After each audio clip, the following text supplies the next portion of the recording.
साथ हूं मैं खुशबू मनोरमा मिश्रा। आप देख रहे हैं इंडिया न्यूज। सीधे लिए चलते हैं लोकसभा। क्या कुछ कह रही हैं डिंपल यादव, सुनाते हैं।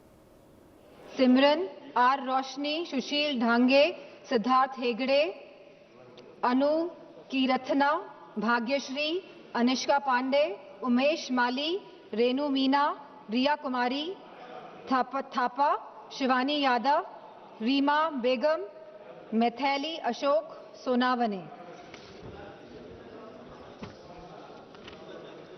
आज हम सब इसी के साथ सलाम करते हैं, सराहना करते हैं, प्रशंसा करते हैं हमारे युवाओं की, हमारे छात्रों की, हमारे जेनजी की, उनकी हौसले की, उनकी हिम्मत की, जो इस शासन से, इस प्रशासन से डरे नहीं, जिन्होंने मुकाबला किया अहंकारी सरकार के आगे।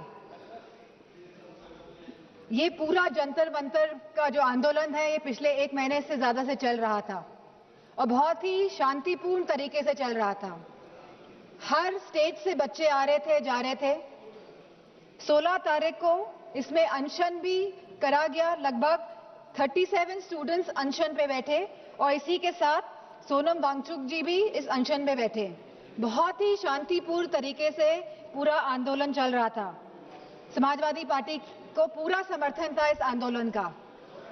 और मैं कहना चाहूंगी कि हमारे सभी युवा समाजवादी पार्टी के सांसद इस आंदोलन में गए, शरीक होने गए, और ये कोई पॉलिटिक्स करने नहीं गए थे।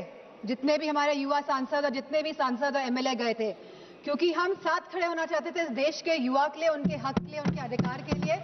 इसीलिए हम सब जंतर मंतर पहुंचे। 18 जून को मैं भी जंतर मंतर गई, वहां पे सोनम वांगचुक जी से मिली, जो आंदोलन में बैठे थे, जो बिना कुछ खाए पिए, जहां उनको 16 दिन हो गए थे, अनशन पे बैठे हुए थे सभी बच्चे और सोनम वांगचुक जी। लेकिन 18 जुलाई को सरकार ने क्या किया? सवाल इस बात का है, जो लोग अहिंसा के साथ बैठे हुए थे, जो लोग गांधी जी के विचारों के साथ सत्य और अहिंसा की लड़ाई लड़ रहे थे, उनको आप लोगों ने सफेद कफन पहनाने का काम किया। 18 तारीख को आप लोगों ने उनको कफन पहनाने का काम किया और गांधी जी के विचारों को आप लोगों ने कहीं ना कहीं कफन पहनाने का काम किया। इस देश में लोकतंत्र तो है, लेकिन वाकई में क्या स्वतंत्रता है? सवाल इस बात का है आज। जिस तरह बच्चे आए 20 जुलाई को, और कहां से नहीं आए, हर प्रदेश से बच्चे आए, यूपी हो, बिहार हो, तमिलनाडु हो, आसपास के मध्य प्रदेश हो, सभी स्टेट से, बॉम्बे हो, सभी स्टेट से, सभी प्रदेशों से बच्चे आए, क्योंकि वो सब अपनी एकता दिखाना चाहते थे।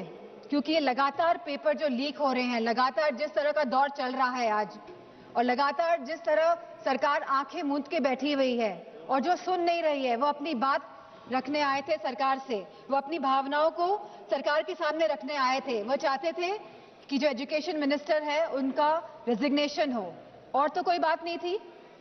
सब अपनी एकता और अखंडता दिखाने आए थे। For a purpose they had come to Jantar Mantar. लेकिन सरकार ने उनके साथ क्या बर्ताव किया, सवाल इस बात का है।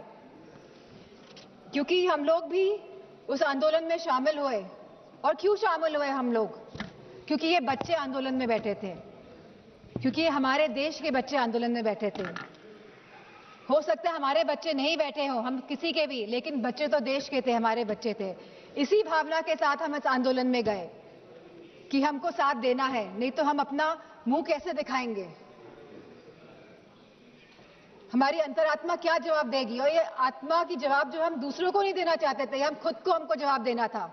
इसीलिए हम सब गए। लेकिन जो बर्बरता देखी गई सड़कों पे, उसका बयान नहीं किया जा सकता है। आपने बैरिकेडिंग लगा दी 100-100 मीटर पर, और बच्चों को आपने वहां पे ट्रैप कर दिया, और फिर वहां पे आपने लाठियां बजाई बच्चों पे, उनके सर फोड़े गए, बेटियों के कपड़े जानबूझ के फाड़े गए। ये सरकार जो बेटियों की बात करती है, आपने बेटियों के कपड़े फाड़े, आपने कील लगी वाले डंडों से बच्चों के सर फोड़े वहां पे।